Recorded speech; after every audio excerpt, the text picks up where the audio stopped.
우리 아내는 젊은 시절 동네에서 모르는 사람이 없을 정도로 화사하고 고운 사람이었습니다. 특히 화장하는 것을 참 좋아했지요. 데이트라도 있는 날이면 두세 시간 전부터 거울 앞에 앉아 정성스럽게 얼굴을 가꿨습니다. 하얀 분을 바르고 발그레한 연지를 찍고 가는 붓으로 눈썹을 그리던 그 뒷모습은 마치 한 폭의 수채화 같았습니다. 수줍게 대문을 열고 나와 저를 바라보며 묻던 그 목소리가 아직도 귓가에 쟁쟁합니다. 여보, 나 오늘 어때요? 너무 과하지 않아요? 혹시 이상해 보이면 어쩌죠? 그러면 저는 늘 허허 웃으며 아내의 손을 꼭 잡았습니다. 세상에 우리 색시가 제일 예쁘지. 길가의 핀 꽃들이 당신 질투해서 다 시들겠어. 그 싱거운 농담 한마디에 세상을 다 얻은 듯 배시시 웃던 아내의 얼굴. 그것은 제 인생의 유일한 빛이자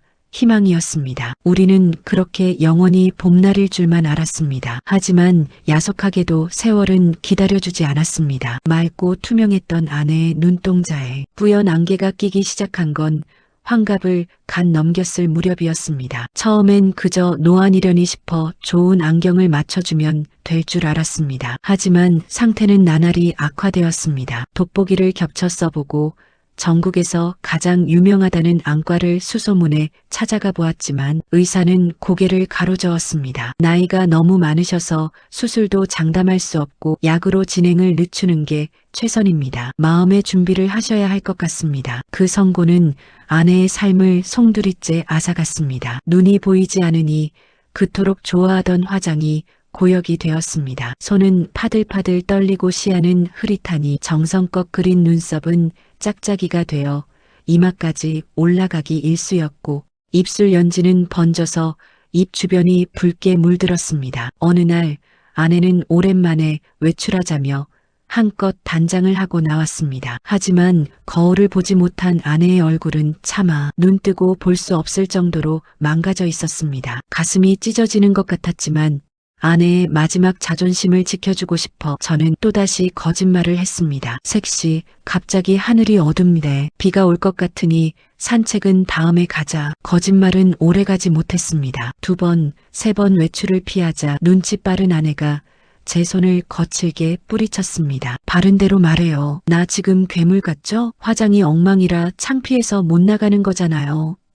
저는 아내를 껴안으며 아니라고 소리쳤지만 아내는 미친 듯이 거울 앞으로 달려갔습니다. 돋보기를 눈에 바짝 붙이고 거울 속 자신의 일그러진 모습을 확인한 아내는 비명을 질렀습니다. 그리고는 화장대 위에 있던 분통과 립스틱을 바닥으로 쓸어버렸습니다. 거짓말쟁이, 내가 내 얼굴도 모를 줄 알아요? 이렇게 흉측한데 이제 나보고 어떻게 살라고. 그날 밤 아내는 밥도 거른 채 어두운 방 안에서 짐승 같은 울음소리를 내며 통곡했습니다. 다음 날부터 아내는 웃음을 잃었습니다. 온종일 거실 구석 의자에 멍하니 앉아 벽만 바라보았습니다. 예쁜 옷은커녕 세수조차 거부한 채 스스로를 가두어 버린 아내. 그 깊은 우울함이 온 집안을 뒤덮었고 제 가슴은 시퍼런 멍이 들어 숨조차 쉬기 힘들었습니다. 이대로 아내를 죽게 내버려 둘 순 없다. 저는 결심했습니다. 아내가 다시 거울을 보며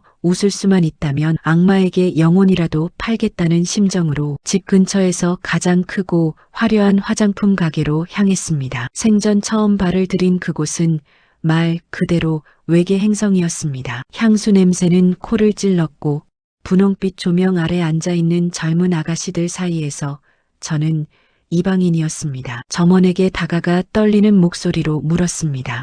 우리 아내 얼굴에 칠하는 거 그거 좀 배우러 왔소. 젊은 여직원은 황당한 표정으로 저를 바라봤습니다. 할아버지, 선물 사러 오신 거예요? 어떤 타입 찾으시는데요? 저는 아는 단어를 총동원했습니다. 그 딸내미들이 얼굴에 하얗게 바르는 거 있잖소. 비비니 뭐니 하는 거. 저는 땀을 비오듯 흘리며 하나하나 물었습니다. 립글로즈, 마스카라, 파운데이션, 도무지 외워지지 않는 단어들을 수첩에 빼곡히 적었습니다. 처음엔 친절하던 직원도 계속되는 늙은이의 엉뚱한 질문에 점점 인내심의 한계를 보이는 듯 했습니다. 하지만 저는 물러서지 않았습니다. 저는 꼬박 한 달 동안 매일같이 그 가게를 출근하듯 찾았습니다. 매일 아침 젊은 친구들이 좋아한다는 햄버거와 시원한 음료수를 잔뜩 사들고 가서 점원들에게 빌었습니다. 미안하네. 내가 나이가 많아 머리가 굳어서 그래. 이거 먹고나 좀 사람 만들어주게. 우리 아내 얼굴 한 번만 다시 그려주게. 제 진심이 통했는지 점원들은 저를 위해 구석에 작은 자리를 마련해 주었습니다. 저는 제 굵고 거친 손을 도화지 삼아 화장법을 익혔습니다. 할아버지, 눈썹은 힘을 빼고 결을 따라 그리셔야 해요. 입술은 중앙부터 펴 바르시고요. 투박한 손가락에 붓을 쥐고 파들파들 떨 때마다 지나가는 사람들은 저를 정신 나간 노인네 보듯 쳐다봤습니다. 하지만 상관없었습니다. 제 눈앞에는 오직 어둠 속에 갇혀 우는 아내의 얼굴뿐이었으니까요. 한 달이 지날 무렵 제 투박한 손끝에는 제법 섬세한 감각이 깃들기 시작했습니다. 드디어 결전의 날이 밝았습니다. 저는 아내 앞에 한 달 동안 공들여 고른 화장품들을 펼쳐놓았습니다. 색시, 나 한 번만 믿고 이리 좀 앉아봐요. 아내는 힘없는 목소리로 거절했습니다. 됐어요. 이 늙은 괴물이 화장해서 뭐해요. 저는 아내의 어깨를 단단히 잡고 의자에 앉혔습니다. 당신은 가만히 눈 감고 앉아만 있어. 이제부터 내가 당신만을 위한 전담 화장사니까.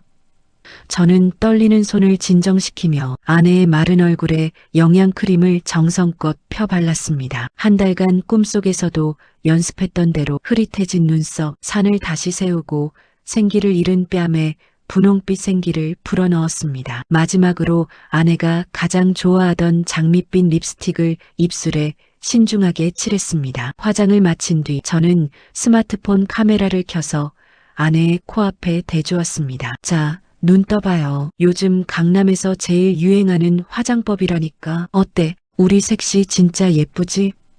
침침한 눈으로 화면 속 자신의 모습을 한참이나 응시하던 아내. 잠시 후 아내의 메마른 입술이 파르르 떨리기 시작했습니다. 그리고는 이내 아이처럼 엉엉 울며 제 목을 껴안았습니다. 정말 이게 나예요? 당신 이거 배우려고 그 고생을 한 거야? 바보같이. 아내의 환한 웃음과 뜨거운 눈물을 마주하는 순간 지난 한 달간의 수치심과 고단함은 흔적도 없이 사라졌습니다. 제 눈에서도 뜨거운 눈물이 본물 터지듯 쏟아졌습니다. 아내를 다시 살린 건 비싼 화장품이 아니었습니다. 세상 모두가 등을 돌려도 끝까지 곁을 지키겠다는 투박한 남편의 진심이었습니다. 사랑하는 여러분, 오늘 이 이야기가 여러분의 가슴에 어떤 파동을 일으켰나요? 윌리엄 셰익스피어는 이런 말을 남겼습니다. 사랑은 눈으로 보는 것이 아니라 마음으로 보는 것이다. 세월은 우리의 고운 피부를 앗아가고 눈을 멀게 할지언정 서로의 영혼을 비추는 사랑의 빛만큼은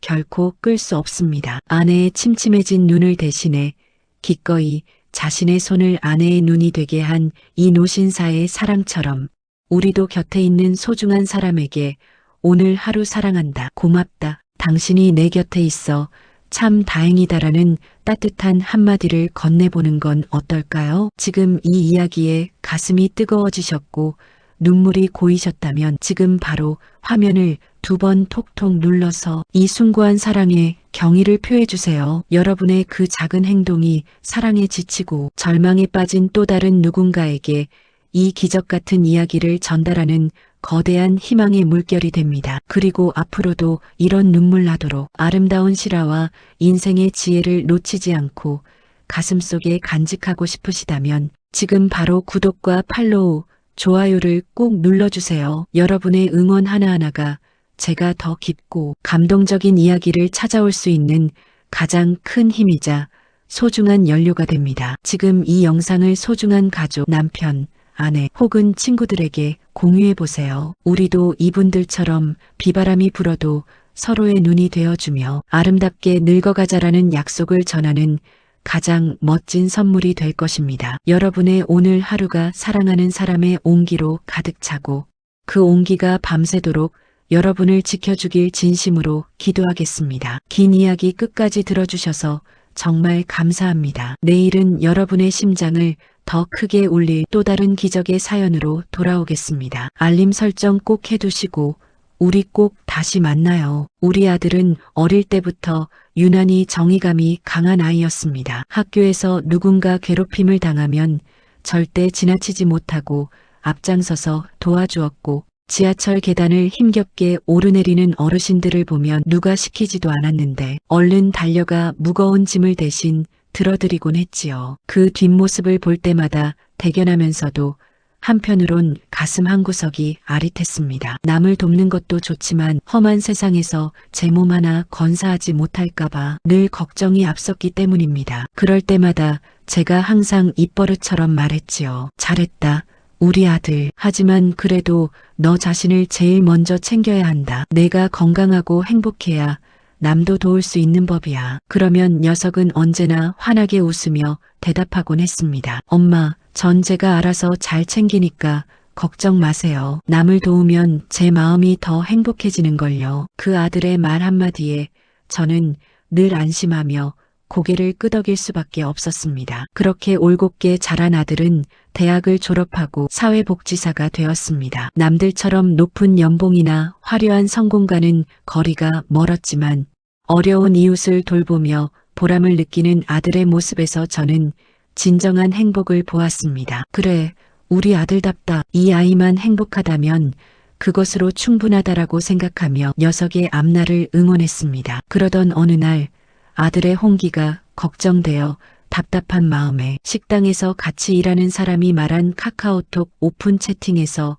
유명하다는 벙어리 사주가인 음양오행가란 사람을 검색해서 메시지를 주고 예약을 했습니다. 저는 기독교인이라 조금 찜찜하였지만 미래를 너무 잘 맞춘다길래 여러 유명 연예인들의 죽음부터 백종원 씨가 잘 나갈 때의 몰락 등을 예언했다고 해서 틱톡이나 여러 후기를 찾아보고 복채도 한 명당 5만 원밖에 안 하길래 결국 예약하고 오랜 시간이 지난 후 상담을 보게 되었습니다. 이혼을 하고 힘들게 키운 아들이기에 아들을 위해서라면 기독교라는 내 종교적 신념과 반해서라도 어딜 가서 제 짝을 만날 수 있는지 물어보았습니다. 그런데 그곳에서 참으로 황당하고도 불길한 이야기를 들었습니다. 이 아이는 지금 반쪽을 찾는 것보다 당장 10월 한 달 동안은 절대로 산에 올라가게 해서는 안 됩니다. 만약 산에 오르면 큰 변을 당해 아드님은 깊은 잠에 빠지실 것이고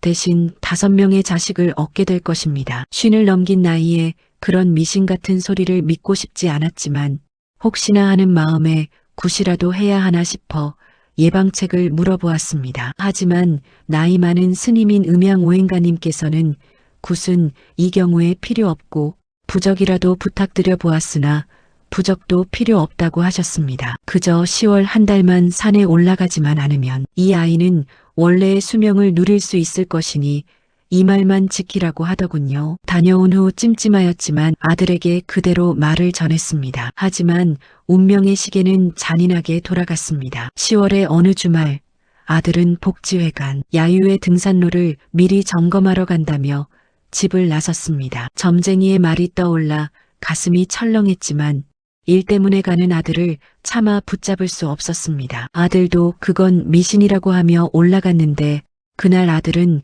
산에서 낙상 사고를 당하고 말았습니다. 처음엔 가벼운 뇌진탕이라 곧 깨어날 거라는 의사의 말에 희망을 품고 밤낮 없이 병상을 지켰습니다. 하지만 아들의 상태는 나날이 악화되었고 2달 뒤 결국 뇌사 판정을 받았습니다. 하늘이 무너져 내리는 것 같았습니다. 남을 돕고 헌신하며 살아온 우리 아들에게 어떻게 이런 가혹한 일이 생길 수 있는지 매일 밤 병원 복도에서 하늘을 원망하며 울부짖었습니다. 며칠 뒤 병원 관계자가 조심스럽게 말을 건넸습니다. 아들이 평소에 장기 기증을 희망했다는 것이었습니다. 저는 현실을 부정하며 소리쳤습니다. 우리 아들은 반드시 깨어날 거예요. 기증이라니요.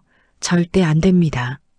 그렇게 아들을 보내주지 않으려 발버둥 치던 제게 아들의 직장 동료들이 녀석의 유품을 정리해서 가져다 주었습니다. 그 안에는 저에게 남긴 편지 한 통이 들어 있었습니다. 엄마, 만약 내게 무슨 일이 생겨서 누군가에게 도움을 줄 수 있는 때가 온다면 내 마지막 소원을 들어줘. 내 몸의 일부가 누군가에게 새로운 생명이 된다면 나는 그것으로 행복할 거야. 엄마, 정말 사랑해. 그 편지를 읽으며 저는 무너졌습니다. 마지막 가는 길까지 남을 생각하는 그 녀석의 숭고한 뜻을 엄마인 제가 어떻게 저버릴 수 있겠습니까? 결국 아들의 마지막 소원을 들어주기로 결심했습니다. 그렇게 아들을 보내고 1년이 좀 지났을까요? 어느 날 아들의 장기를 기증받은 분들이 저를 꼭 한번 뵙고 싶다고 연락해 왔습니다. 처음엔 마주할 용기가 나지 않아 거절할까도 했지만 아들의 심장과 간, 신장을 나누어 받은 그분들 역시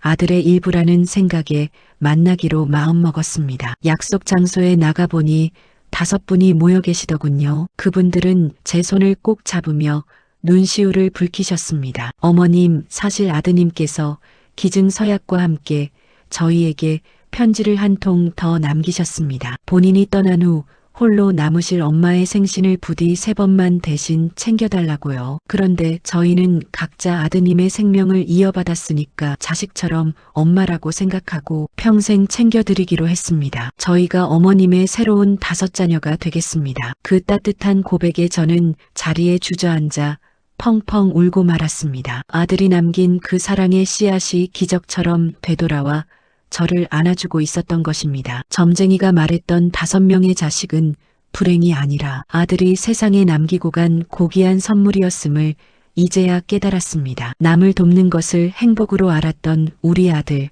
하늘도 그 착한 성품을 굽어 살피셔서 제게 새로운 인연들을 보내주신 모양입니다. 아들은 비록 곁에 없지만 그 아이가 나누어준 생명의 온기가 5사람의 몸속에서 여전히 숨쉬고 있습니다. 그리고 그들은 이제 저의 새로운 가족이 되어 제 삶의 빈자리를 채워주고 있습니다. 죽음조차 갈라놓지 못한 아들의 깊은 사랑이 차갑게 얼어붙었던 제 가슴을 다시 뜨겁게 데워줍니다. 이제 저는 슬픔 대신 감사의 기도를 올립니다. 아들이 남기고 간 그 빛나는 생명의 끈을 붙잡고 저는 남은 생을 그 아이의 자랑스러운 어머니로 살아가려 합니다. 사랑은 사라지는 것이 아니라 누군가의 마음속에서 영원히 이어지는 것임을 우리 아들이 증명해 주었습니다. 사랑은 죽음보다 강하며 남을 위해 내어주는 삶은 결코 사라지지 않는 영원한 빛이 된다. 한 어머니의 가슴 아프지만 아름다운 실화를 통해 우리가 잊고 살았던 희생과 사랑의 가치를 다시금 되새겨봅니다. 아들이 남긴 고귀한 선물이 여러분의 마음에도 따뜻한 위로가 되었기를 바랍니다. 이 이야기가 여러분의 심금을 울렸다면 화면을 2번 툭툭 눌러 따뜻한 공감을 표현해 주세요. 그리고 구독과 팔로우 버튼을 눌러주시면 매일 배달되는 감동적인 실제 사연들을 놓치지 않고 만나보실 수 있습니다. 여러분의 소중한 좋아요와 댓글은 세상을 더 따뜻하게 만드는 영상 제작에 정말 큰 힘이 됩니다. 지금 바로 사랑하는 가족과 친구들에게 이 감동을 공유하여 온기를 나누어 보세요. 온기는 나눌수록 커지고 사랑은 표현할수록 깊어집니다. 오늘 하루도 사랑 가득한 시간 보내시길 바랍니다. 시청해 주셔서 감사합니다. 몇 년 전 18살의 저는 감당할 수 없는 잔인한 현실 앞에 마주 섰습니다. 평생을 약속하며 너 없인 못 산다고 속삭였던 남자친구에게 임신 사실을 알렸던 그날을 저는 평생 잊지 못합니다. 축하한다는 말은커녕 그 사람의 입에서 나온 첫 마디는 제 가슴을 갈기갈기 찢어놓는 비수였습니다. 당장 애 지워. 내 인생 망치고 싶어? 내가 조심했어야지. 그는 소리를 지르며 제 손을 뿌리쳤고 그 길로 제 인생에서 도망치듯 사라졌습니다. 전화번호를 바꾸고 SNS 계정을 삭제하며 마치 저라는 존재를 세상에서 지워버리려는 듯 모든 연락을 끊어버렸죠. 사랑이 순식간에 증오와 배신으로 바뀐 그 순간 저는 세상에 홀로 던져진 기분이었습니다. 엄격하셨던 부모님께는 도저히 입이 떨어지지 않았습니다. 실망 가득한 눈빛으로 저를 쳐다보실 부모님을 생각하니 숨이 턱 막혀왔죠. 결국 저는 아무도 모르게 짐을 싸서 거리로 나왔습니다. 가출한 지 일주일, 주머니엔 단돈 몇천 원뿐이었고 차가운 겨울바람은 얇은 교복 치마 사이를 사정없이 파고들었습니다. 제가 갈 수 있는 곳은 이 넓은 세상 어디에도 없었습니다. 광주 시내를 정처 없이 헤매며 편의점 앞 플라스틱 의자나 냄새나는 공원 벤치에서 쪽잠을 자는 게 일상이 되었습니다. 배고픔은 참을 수 있었지만 아빠라는 사람에게 버림받은 뱃속의 아이가 제 속도 모르고 발길질을 할 때면 심장이 도려나가는 것 같았습니다. 아가야, 미안해. 엄마가 너무 무능해서 너를 지켜줄 힘이 없어. 절망감은 파도처럼 밀려와 저를 집어삼켰고, 나 같은 건 그냥 이대로 잠들어서 사라지는 게 모두에게 도움이 되지 않을까 하는 극단적인 생각만 머릿속을 맴돌았습니다. 그날은 유난히도 눈발이 매섭게 몰아치던 밤이었습니다. 발가락 끝은 이미 감각이 사라진 지 오래였고 눈물을 닦을 힘조차 없이 걷다 보니 어느새 광주 북구 신용동 840번지에 다다랐습니다. 차가운 눈바람 속에서 유독 따뜻하고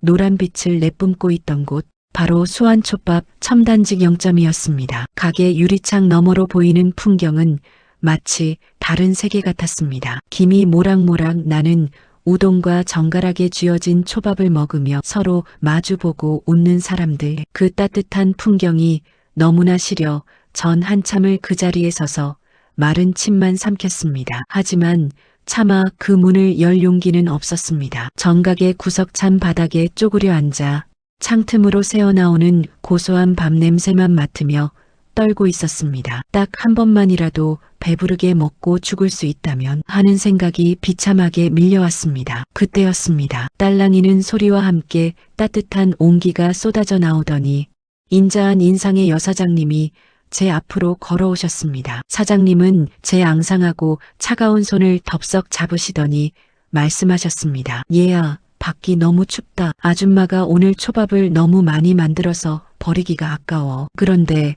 나 좀 도와주지 않을래? 그건 누가 봐도 명백한 거짓말이었습니다. 하지만 사장님은 제 마지막 자존심이 다칠까봐 그렇게 말씀하시며 저를 가게 안으로 이끄셨습니다. 따뜻한 실내로 들어서자마자 꽁꽁 얼어붙었던 몸이 녹아내리며 참았던 오열이 터져 나왔습니다. 그리고 제 앞에 놓인 것은 제 생애 가장 눈부시고 정성스러운 초밥 한 접시였습니다. 천천히 먹으렴. 뱃속의 아가도 엄마 닮아 배가 많이 고팠을 거야. 사장님은 제 배를 따뜻하게 쓰다듬어 주셨습니다. 가장 믿었던 남자에게 배신당하고 세상이 등을 돌렸을 때 처음으로 받아본 무조건적인 따뜻한 손길이었습니다. 초밥 한 점을 입에 넣는 순간 고슬고슬한 밥알의 온기가 혀끝에 닿자 꾹 참았던 눈물이 본물 터지듯 쏟아졌습니다. 엉엉 울면서 초밥을 먹는 저를 사장님은 아무 말 없이 그저 인자한 눈빛으로 지켜봐 주셨습니다. 그건 단순히 배를 채우는 음식이 아니었습니다. 너와 내 아기는 버려진 존재가 아니야. 반드시 살아야 해. 라고 온몸으로 속삭여주는 생명의 동줄이었습니다. 사장님은 거기서 멈추지 않으셨습니다. 갈 곳 없는 저를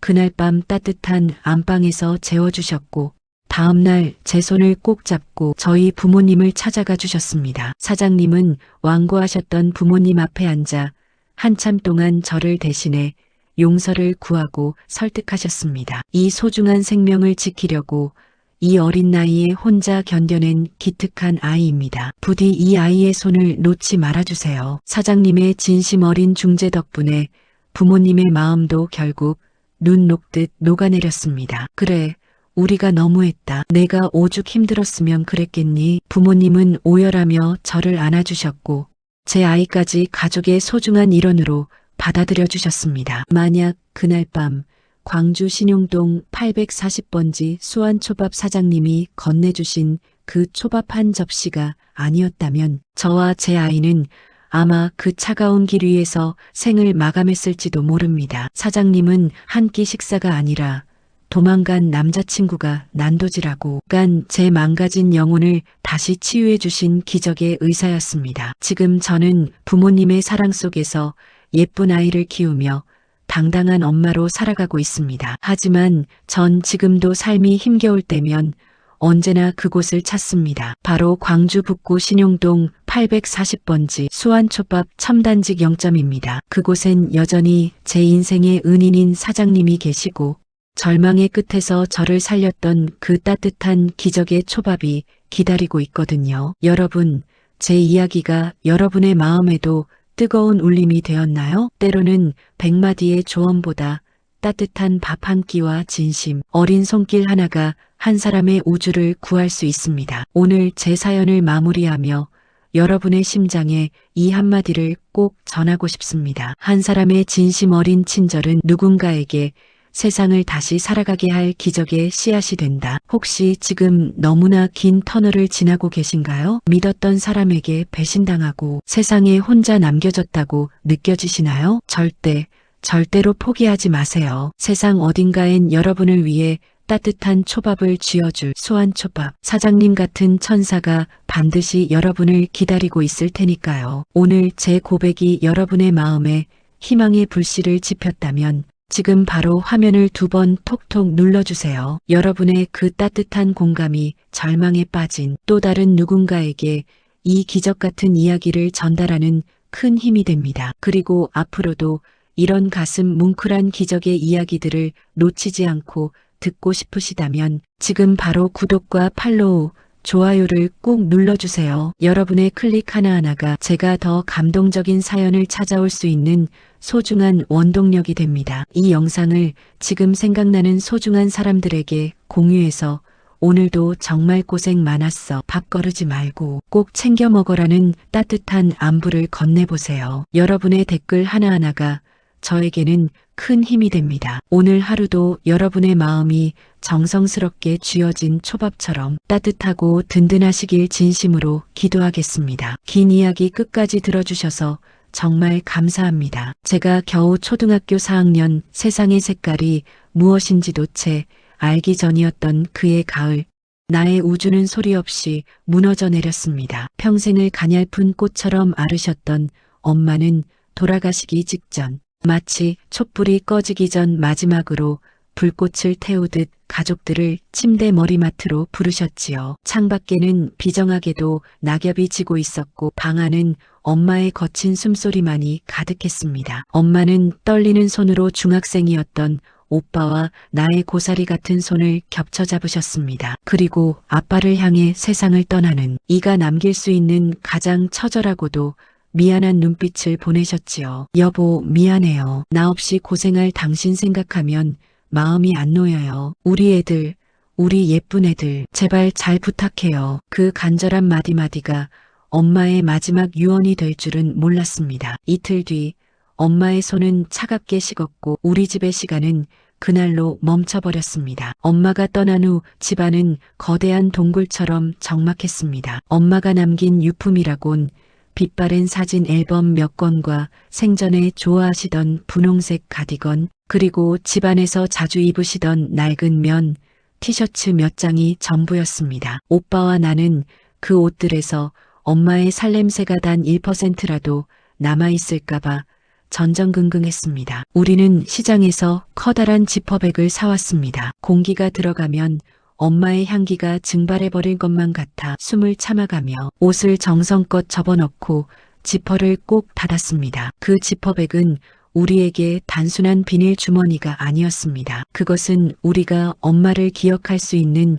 유일한 통로이자 차가운 세상 속에서 엄마의 온기를 붙잡아둘 수 있는 마지막 생명줄이었습니다. 나는 매일 밤 잠들기 전 서랍 깊숙한 곳에서 그 지퍼백을 꺼내 뺨을 비비며 엄마의 이름을 소리 죽여 불렀습니다. 그렇게 3년이라는 시간이 흘러 어느덧 나는 중학교 2학년이 되었습니다. 어느 날 아빠는 평소보다 상기된 얼굴로 낯선 여자분을 집으로 데려오셨습니다. 앞으로 새엄마가 될 사람이야. 너희가 사이좋게 지냈으면 좋겠구나. 그 한마디는 나에게 이제 친엄마는 잊으라는 선고처럼 들렸습니다. 가슴속에서 뜨거운 용암이 치밀어 올랐습니다. 그분의 부드러운 미소조차 우리 엄마의 자리를 가로채려는 침입자의 가식처럼 보였습니다. 오빠는 처음 몇 달은 어색해하더니 아빠가 재혼하고 학가를 시작하자 금방 마음의 빗장을 풀더군요. 아주머니라 부르던 호칭이 어머니로 바뀌는 데는 그리 오랜 시간이 걸리지 않았습니다. 하지만 나는 달랐습니다. 그분과 한 식탁에서 밥을 먹는 것도, 거실에서 함께 TV를 보는 것도, 엄마에 대한 배신처럼 느껴졌습니다. 나는 집안의 투명 인간이 되기로 작정했고 그분이 말을 걸 때마다 날 선 가시를 내뱉으며 상처를 주었습니다. 그러던 어느 평온한 일요일 오후 결국 올 것이 오고야 말았습니다. 새엄마가 집안일을 돕겠다며 오빠와 나의 방을 정리하다가 서랍 안쪽 깊숙이 숨겨둔 그 지퍼백을 발견한 것입니다. 이건 안 입는 옷인가 보네. 정리 좀 할까? 새엄마가 지퍼백의 밀봉을 해제하려는 찰나 나는 거실에서 날카로운 비명을 지르며 달려들었습니다. 그거나 당신이 뭔데 우리 엄마 물건을 건드려. 당신이 뭔데. 나는 이성을 잃고 새엄마의 손에 든 지퍼백을 뺏어 들고는 바닥에 주저앉아 짐승처럼 울부짖었습니다. 비명소리에 놀라 달려온 아빠는 사들사들 떨고 있는 새엄마와 나를 번갈아 보더니 참았던 화를 터뜨리셨습니다. 너 보자 하니까 정말 엄마한테 그따위로 말하는 게 어디서 배운 버릇이야. 나는 아빠를 똑바로 노려보며 소리쳤습니다. 엄마 아니야. 이 사람이 무슨 엄마야? 우리 엄마는 하늘나라에 계신 그분 한 분뿐이라고. 내 말에 격분한 아빠는 그래. 이 옷뭉치가 너를 이렇게 망쳐놓는구나. 라며 서랍장에 있던 사진과 지퍼백들을 몽땅 쓸어 담아 밖으로 나갔습니다. 불태워버리겠다는 아빠의 뒷모습을 보며 나는 세상이 무너지는 고통을 느꼈고 그날 이후 집안은 누구도 말하지 않는 거대한 무덤이 되었습니다. 몇 달 뒤 학교 운동회가 열렸습니다. 가족들이 모두 모여 왁자지껄 축제를 즐기는 날이었지만 나는 집에 알리지 않았습니다. 점심시간이 되자 친구들은 부모님이 싸오신 3단 찬압과 고기 반찬을 먹으며 행복해했습니다. 나는 그 행복의 대열에 합류할 용기가 없어 학교 뒷건물 으스스한 계단 구석에 홀로 쪼그리고 앉았습니다. 텅 빈 배보다 텅 빈 마음이 더 아팠습니다.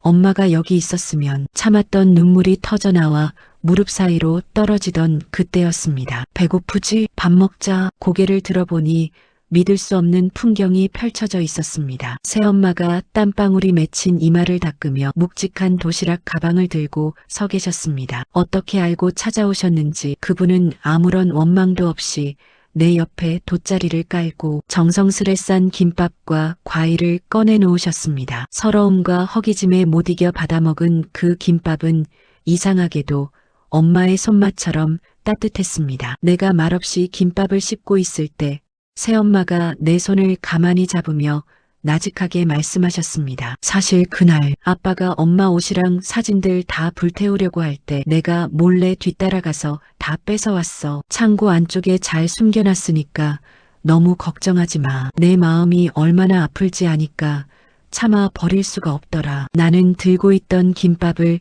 떨어뜨릴 뻔했습니다. 나에게 독설을 듣고 무시를 당하면서도 그분은 내가 가장 소중히 여기는 엄마의 흔적을 지켜주신 것입니다. 새엄마는 이어서 말씀하셨습니다. 나를 억지로 엄마라고 부르지 않아도 돼. 그저 아줌마라고만 불러줘도 고맙겠어. 내가 내 마음속 엄마 자리를 뺏으려는 게 아니라는 것만 알아주렴. 그 짧은 고백에 내 마음을 꽁꽁 가두었던 거대한 얼음 벽이 순식간에 녹아내렸습니다. 나를 위해 아빠의 노여움을 온몸으로 막아주고 죽은 이의 유품까지 귀하게 여겨준 그분의 진심 앞에 나는 비로소 항복했습니다. 나는 고개를 푹 숙인 채 얼떨결에 네 하고 대답했습니다. 그날의 운동회 이후 우리 집의 공기는 서서히 바뀌기 시작했습니다. 6개월이 지나던 어느 날 아침 나는 식탁에 놓인 국을 한 수저 뜨다가 아주 자연스럽게 하지만 떨리는 목소리로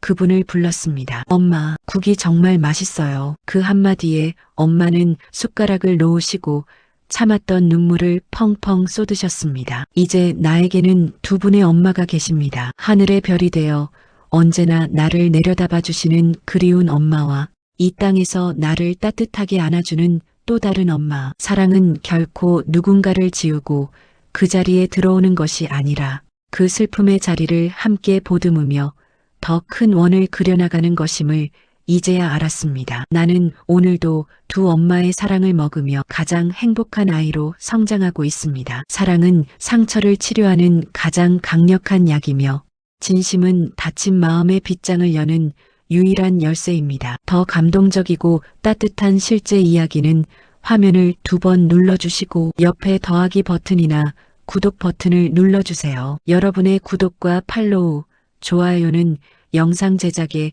정말 큰 힘이 됩니다. 지금 바로 사랑하는 가족과 친구들에게 이 감동을 전달해 보세요. 온기는 나눌수록 커지고 사랑은 함께할수록 깊어집니다. 시청해 주셔서 감사합니다. 인생에서 가장 지독하고 어두운 동굴 속에 갇혀본 적이 있으신가요? 밖에는 찬란한 태양이 빛나는데 나 혼자만 썩어가는 곰팡이 냄새나는 지하실에 처박혀 있는 기분. 저는 그 기분을 누구보다 잘 압니다. 무려 10년이라는 시간을 그 지옥 속에서 보냈으니까요. 오늘은 제 인생에 가장 부끄럽고 치욕스러웠던 10년, 그리고 그 절망의 벼랑 끝에서 어머니의 피눈물로 다시 태어난 한 남자의 처절하고도 뜨거운 고백을 들려드리려 합니다. 지금 이 순간 스스로가 너무 늦었다고 생각하며 주저앉아 계신 분, 세상이 나를 버렸다고 원망하는 분이 있다면 제 이야기가 당신의 가슴에 작은 불꽃을 지피는 빛이 되길 간절히 바랍니다. 제발 제 이야기를 끝까지 들어주세요. 안녕하세요. 저는 35살이 될 때까지 부모님이라는 거대한 울타리, 아니 어쩌면 마약보다 더 지독한 안락함 안에서 스스로의 영혼을 조금씩 갉아먹으며 살았던 악마 같은 존재였습니다. 남부럽지 않은 중산층 가정, 늦둥이 아들로 태어난 저는 온 집안의 축복이자 보물이었습니다. 부모님은 눈에 넣어도 아프지 않을 저를 위해 당신들의 허리띠를 졸라매며 부족함 없이 키워주셨고, 제가 성인이 되어 누나와 서울에서 자취를 시작했을 때도 제 삶은 온통 장밋빛이었습니다. 부모님은 매달 꼬박꼬박 비싼 서울 월세와 넉넉한 식비, 용돈까지 보내주셨고 제 손엔 늘 돈이 마를 날이 없었습니다. 친구들 사이에서 저는 언제나 술값을 내는 쿨한 놈이었죠. 하지만 그 따뜻한 안락함은 저를 서서히 죽여가는 달콤한 사탕에 발린 청산가리였습니다. 밖으로 나가 남들처럼 땀 흘려 돈을 벌고 사회의 쓴맛을 보며 단단해져야 할 황금 같은 시기에 저는 방구석이라는 좁고 어두운 감옥에 스스로를 가두었습니다. 너 미쳤어? 언제까지 게임만 할 거야? 제발 정신 좀 차리고 알바라도 해. 엄마 아빠 늙어가는 거 안 보여? 누나의 피를 토하는 듯한 날카로운 잔소리는 제게 그저 귀찮고 짜증나는 시끄러운 소음일 뿐이었습니다. 저는 이력서 넣었으니까 상관마, 면접 보러 가게 차비나 줘 라며 뻔뻔하게 거짓말을 내뱉었습니다. 그렇게 거짓말로 뜯어낸 돈으로 불법 다운로드한 게임을 사고 배달 음식으로 배를 채우며 하루 종일 애니메이션과 인터넷 방송에 파묻혀 지냈습니다. 모니터 속 세상은 화려하고 즐거웠지만 현실의 저는 씻지도 않아 떡진 머리에 퀴퀴한 냄새를 풍기는 거울조차 보기 싫은 괴물로 변해가고 있었습니다. 그렇게 10년이라는 황금 같은 시간이 모래알처럼 제 손가락 사이로 허무하게 빠져나갔습니다. 어느덧 제 나이 35, 고등학교 동창들은 팀장이 되고 가정을 꾸려 아이를 낳았다는 행복한 소식이 들려올 때 저는 여전히 햇빛 한 줌 들지 않는 반지하 방구석에서 컵라면으로 끼니를 때우며 키보드를 두드리는 사회적 폐인이었습니다. 제 등 뒤에서 부모님의 머리칼이 하얗게 새어가는 것도, 아버지의 정직했던 어깨가 굽어가는 것도 제 눈에는 보이지 않았습니다. 오직 모니터 속 레벨업만이 제 인생의 전부였죠. 그러던 어느 날 평화롭던 제 가짜 세상을 단번에 무너뜨리는 청천벽력 같은 소식이 들려왔습니다. 어머니의 간암 판정, 의사는 당장 이식을 하지 않으면 길어야 몇 달이라고 했습니다. 병원은 순식간에 통곡의 바다가 되었습니다. 그 긴박하고 절망적인 상황 속에 누나가 주저없이 자신의 간을 기증하기로 했습니다. 하지만 수술비와 이어진 항암 치료비로 1억 원이 넘는 거금이 필요했습니다. 10년 동안 제가 뻔뻔하게 축냈던 우리 집의 기둥뿌리는 이미 썩어 문드러져 있었습니다. 화목했던 우리 집은 순식간에 풍비박산이 났습니다. 누나는 수술 후유증으로 더 이상 일을 할 수 없게 되었고, 부모님은 평생을 바쳐 일궈온 피 같은 집까지 정리해야 했습니다. 이제 더 이상 제가 숨을 곳도 뻔뻔하게 손을 내밀 곳도 거짓말을 할 곳도 없었습니다. 저는 그제야 깨달았습니다. 제가 지난 10년 동안 방구석에서 먹어치운 것은 밥이 아니라 어머니의 생명과 우리 가족의 미래였다는 사실을요. 저는 제 어머니의 간을 팔아 연명했던 쓰레기였습니다. 나 같은 쓰레기를 누가 써줄까? 막막한 공포와 자괴감이 온몸을 휘감았습니다. 10년의 공백기, 이력서에는 단 한 줄도 쓸 말이 없었습니다. 자격증 하나, 경력 하나 없는 35살의 남자. 하지만 처음으로 죽기 살기로 온갖 곳에 이력서를 넣었습니다. 노가다판, 식당 설거지, 배달, 가릴 처지가 아니었습니다. 10년 만에 마주한 세상은 제 예상보다 훨씬 지독하리만큼 가혹했습니다. 사람들과 눈을 맞추는 것조차 두려워 온몸에 식은땀이 흘렀고 긴장해서 어버버하다가 실수만 연발했습니다. 저보다 10살이나 어린 선배에게 나이 먹고 이따위로 일할 거면 그냥 집에 가서 잠이나 자라. 민폐 끼치지 말고라는 모욕적인 말을 들었을 때 저는 화장실 변기에 앉아 입을 막고 짐승처럼 오열했습니다. 당장이라도 도망치고 싶었습니다. 다시 그 어둡고 편안했던 방구석으로 숨어버리고 싶었습니다. 하지만 그때 수척해진 얼굴로 병상에 누워 저를 보며 힘겹게 미소 짓던 어머니의 얼굴이 떠올랐습니다. 우리 아들, 밥은 먹었니? 당신 몸이 무너져 내리는 와중에도 이 못난 아들 걱정뿐이던 어머니 버텨야 한다. 여기서 도망치면 나는 정말 사람이 아니다. 짐승보다 못한 놈이다. 저는 스스로 제 뺨을 세차게 후려치며 헐어버린 손을 꽉 쥐고 다시 현장으로 돌아갔습니다. 퇴근길 다리는 천근만근이었고 온몸은 땀과 먼지로 뒤범벅이었지만 저는 매일 어머니를 뵈러 병원으로 향했습니다. 어머니는 앙상하게 마른 손으로 제 거칠고 굳은 살 박인 손을 어루만지며 눈물을 흘리셨습니다. 아들아, 엄마는 내가 밖에서 땀 흘리고 밥 먹고 다니는 것만 봐도 병이 다 낫는 것 같아. 내 새끼 고생 많지? 어머니의 그 한마디에 가슴이 찢어지는 것 같았습니다. 제가 10년 동안 방구석에서 허비했던 시간들이 어머니에게는 얼마나 큰 지옥 같은 고통이었을지 이제야 땀의 무게를 알게 된 제가 너무나 원망스럽고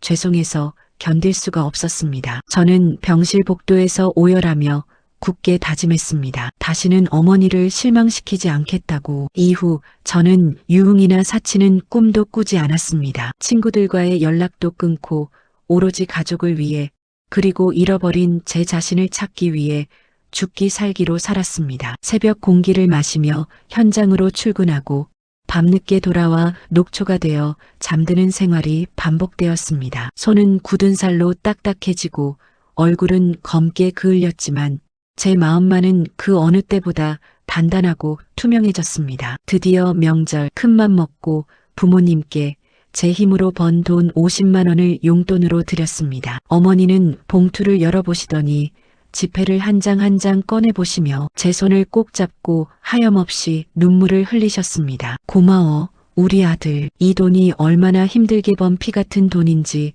엄마는 다 알아. 아까워서 어떻게 쓰니? 밥 사 먹지. 어머니의 눈물 젖은 목소리에 저도 결국 어머니를 끌어안고 엉엉 울음을 터뜨렸습니다. 그것은 슬픔의 눈물이 아니라 다시 시작할 수 있다는 희망의 눈물이었습니다. 남들보다 한참 늦은 효도였지만 부모님을 모시고 동남아 여행을 보내드렸을 때 해변가에서 아이처럼 해맑게 웃으시며 좋아하시던 그 표정은 제 평생의 보물이자 살아가야 할 이유가 되었습니다. 남들보다 훨씬 늦게 시작한 인생의 걸음마. 38이 되던 해 3년 동안 피땀 흘려 모은 소중한 1,000만 원이 통장에 찍혔을 때 저는 거울 속에 저를 보며 말했습니다. 고생했다. 정말 잘 버텼다. 이제 진짜 사람답게 사는 거다. 혹시 지금 이 영상을 보시는 분들 중 나는 너무 늦었어. 내 인생은 이제 끝났어. 스펙도 없고 나이만 먹었어라고 생각하며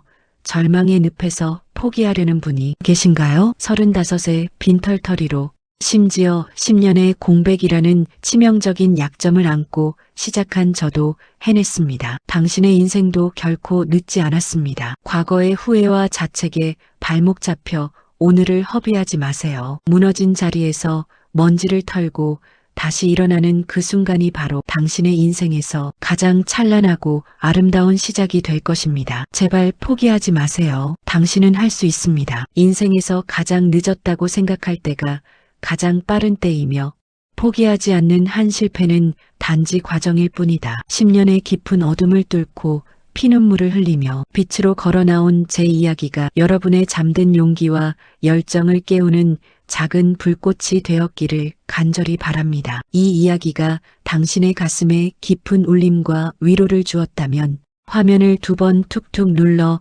따뜻한 공감과 응원을 표시해 주세요. 그리고 구독과 팔로우를 눌러주시면 절망 속에서도 희망을 꽃피운 우리 이웃들의 뜨겁고 진솔한 사연들을 매일 들려드리겠습니다. 여러분의 좋아요와 댓글은 더 많은 분들에게 다시 살아갈 희망을 전하는 위대한 힘이 됩니다. 지금 바로 이 영상을 방황하는 친구나 소중한 가족에게 공유하며 너는 할 수 있어.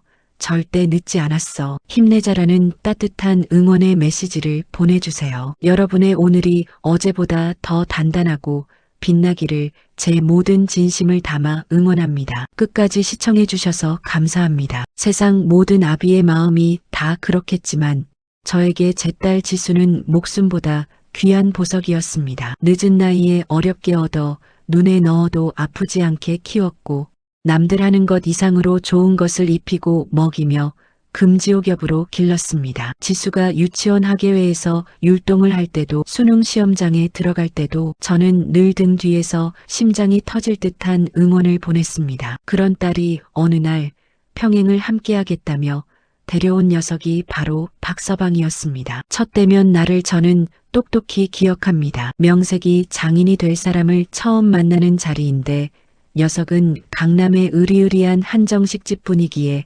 압도된 것인지 아니면 원래 그런 놈인지 입을 꾹 다물고 있었습니다. 자네, 부모님은 2분 다 강건하신가? 물으면 네, 건강하십니다. 직장은 어딜 다니나?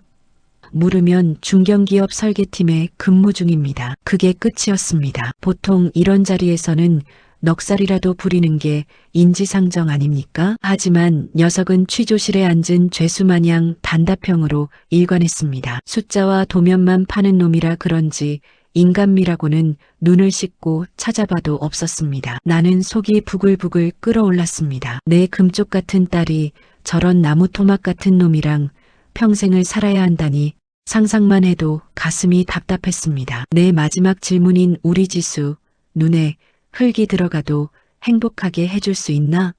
라는 말에도 녀석은 그저 고개를 깊게 숙이며 노력하겠습니다라는 짧고 건조한 대답뿐이었습니다. 그 흔한 아부 섞인 말 한마디 아버님 걱정 마십시오. 라는 호언장담 한 번이 그렇게도 어려웠던 걸까요? 저는 그날 결심했습니다. 저 녀석은 절대로 내 진정한 자식이 될 수 없다고 말입니다. 결혼 후에도 박서방의 태도는 한결같았습니다. 명절에 처가에 와도 싹싹하게 말을 붙이기는커녕 앞치마를 두르고 구석에서 묵묵히 전을 부치거나 설거지를 돕는 등 제 할 일만 딱딱하고는 입을 꾹 닫았습니다. 이 사람아, 좀 앉아서 대화라도 하지? 자네는 뭐가 그렇게 바쁜가? 제가 한마디 던지면 녀석은 이것만 다 하고 앉겠습니다라며 벽을 쳤습니다. 저는 대놓고 서운함을 표현했습니다. 사위도 자식이라는데 어쩌면 저렇게 정이 머리털만큼도 없을까 싶어 밤마다 아내에게 사위 흉을 보며 분통을 터뜨렸습니다. 여보, 저 박서방 말이야. 사람이 아니라 무슨 설계도면 같지 않아? 우리 지수가 저런 놈이랑 사느라 얼마나 외롭겠어. 내가 저놈 뒷모습만 봐도 혈압이 올라서 못 살겠어. 아내는 성실하면 됐다고 저를 달랬지만 제 눈엔 그저 무정한 놈, 감정이 메마른 로봇으로만 보였습니다. 녀석의 듬직한 뒷모습 하나 믿고 딸을 맡겼지만 내 마음속 깊은 곳에선 늘 녀석을 밀어내고 욕하고 있었습니다. 박서방이 가져오는 명절 선물도 그가 가끔 보내는 짧은 문자도 제게는 그저 형식적인 절차로만 느껴졌습니다. 그러던 어느 날 평화롭던 내 삶에 거대한 해일이 닥쳤습니다. 평생 건강만큼은 자신 있었고 감기 한 번 안 걸리던 저였는데 어느 날 아침부터 소변이 나오지 않고 온몸이 풍선처럼 부풀어 오르기 시작했습니다. 숨이 가빠오고 의식이 흐릿해진 채 응급실로 실려 가자마자 받은 진단은 급성 심부전증이었습니다. 정말 죽음의 문턱까지 갔던 갑작스러운 발병이었습니다. 신장 기능이 완전히 멈춰 당장 투석을 하지 않으면 생명이 위험하다는 경고가 떨어졌고 저는 중환자실과 일반 병실을 오가며 몇 주간 입원해 매일같이 고통스러운 투석 바늘을 견뎌야 했습니다. 팔에는 굵은 바늘 자국이 멍처럼 남았고 투석기가 돌아가는 소리는 마치 내 생명의 모래시계가 줄어드는 소리처럼 들렸습니다. 하얀 천장만 바라보며 죽음의 공포와 싸우는 나날들 속에 딸 지수와 아내는 지극정성으로 곁을 지켰습니다. 지수는 매일 밤 내 손을 잡고 울었고 아내는 수척해진 얼굴로 제 병수발을 들었습니다. 그런데 정작 사위놈 박서방의 모습은 그림자도 보이지 않았습니다. 하루가 지나고 일주일이 지나고 2주가 다 되어가는데도 문자 한 통, 전화 한 통 없었습니다. 지수야, 박서방은 대체 뭐 하길래 장인이 사경을 헤매는데 콧배기도 안 비치니? 직장일이 내 목숨보다 중요하단 말이냐? 딸은 오빠가 큰 프로젝트 마감 때문에 사무실에서 숙식하며 바쁘게 지낸다며 변명했지만 저는 믿지 않았습니다. 서운함은 배신감으로 그리고 도끼 서린 분노로 변했습니다. 장인이 사경을 헤매는데 병문안 한 번 안 오는 저런 나쁜 놈한테 딸을 맡겼다니 병실에 누워 녀석을 향해 온갖 험한 욕을 내뱉었습니다. 입 밖으로 차마 담지 못할 말들까지 쏟아내며 그를 원망하고 또 원망했습니다. 제 분노는 병마보다 더 깊게 제 심장을 갉아먹었습니다. 다행히 고비를 넘기고 상태가 조금씩 호전되어 퇴원 이야기가 나오기 시작했습니다. 하지만 이제는 분노보다 현실적인 돈 문제가 머릿속을 채웠습니다. 대학병원의 수술비, 1인실 입원비, 그리고 매일 이어진 고강도 투석비까지 중산층인 우리 가족에게는 평생 모은 적금을 다 깨야 할 거금이었습니다. 아내에게 물어봐도 아내는 걱정 마요. 다 해결됐으니까라며 말을 아꼈습니다. 더 불안해진 저는 복도를 지나가던 담당 간호사를 붙잡고 물었습니다. 저기 제 병원비가 대충 얼마나 나왔나요? 제가 직접 확인해야 마음이 편할 것 같아서요. 간호사가 차트를 유심히 보더니 답했습니다. 수술비와 특수 처치비, 치료비 다 합쳐서 대략 3,500만 원 정도 나왔을 거예요. 어르신 상태가 워낙 위중하셨잖아요. 가슴이 덜컥 내려앉아 숨이 막혔습니다. 3,500만 원. 평생을 아끼며 모은 돈이 순식간에 사라지는 허망함에 절망하며 고개를 떨구는데 간호사가 갑자기 제 손등을 따뜻하게 잡으며 웃는 게 아닙니까? 그래도 어르신, 정말 하늘이 내린 좋은 사위 두셔서 행복하시겠어요. 요즘 세상에 이런 사위 정말 드문데 어르신은 전생에 나라를 구하셨나 봐요. 저는 헛웃음이 났습니다. 분노가 다시 치밀어 올랐습니다. 좋은 사위요? 간호사님, 그놈은 장인이 중내 산해하며 병실에 누워있는 2주 동안 얼굴 한 번 안 비친 냉혈한입니다. 욕을 퍼부어도 시원치 않을 놈이에요. 그러자 간호사가 정말 모르셨냐는 듯 눈을 크게 뜨며 되물었습니다. 네, 무슨 말씀을. 사위분이 지난 2주 동안 매일 새벽 4시에 오셨잖아요. 어르신 주무실 때 몰래 들어와서 땀범벅이 된 얼굴로 1시간씩 어르신 손잡고 기도하고 눈물 훔치고 가셨는데, 그리고 며칠 전에는 퇴원 결정 나기도 전에 병원비 잔금 3천만 원을 일시불로 전부 대납하고 가셨어요. 머리를 거대한 해머로 얻어맞은 것 같은 충격에 정신이 아득해졌습니다. 저는 당장 딸 지수를 병실로 불러 추궁했습니다. 지수는 처음엔 입술을 깨물며 버티더니 결국 제 무릎에 얼굴을 묻고 오열하며 모든 진실을 털어놓았습니다. 알고 보니 그 무뚝뚝한 녀석은 내 병원비 소식을 듣자마자 자신이 목숨처럼 아끼던 외제차를 중고시장에 내놓았습니다. 녀석이 설계팀에 입사해 5년 동안 한 푼 두 푼 모아 산 유일한 취미이자 자랑거리였던 차였습니다. 하지만 금매로 내놓다 보니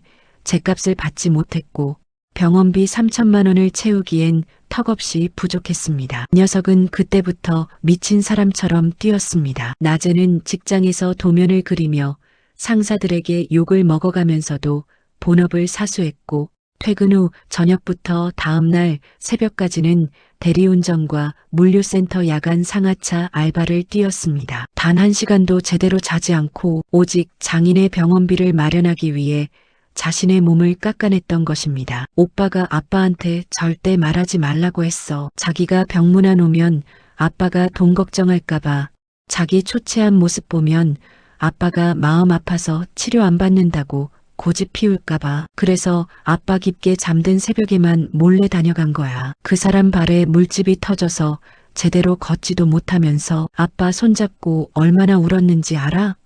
그 녀석이 2주 동안 얼굴을 비치지 못한 건 장인이 미워서가 아니라 내 목숨을 살려내기 위해 도로 위를 차가운 물류창고 바닥을 뛰고 있었기 때문이었습니다. 3천만 원이라는 거금을 생색 한 번 내지 않고 묵묵히 갚아버린 녀석. 저는 녀석이 결혼 첫날 노력하겠습니다라고 했던 그 짧은 대답의 무게를 이제야 알았습니다. 미안함과 고마움 그리고 녀석을 향해 험한 욕을 내뱉었던 제 자신에 대한 혐오가 뒤섞여 손이 덜덜 떨렸습니다. 나는 당장 박서방에게 전화를 걸었습니다. 신호음이 가는 동안 제 심장은 죄책감으로 갈기갈기 찢어지는 듯 했습니다. 여보세요, 박서방인가?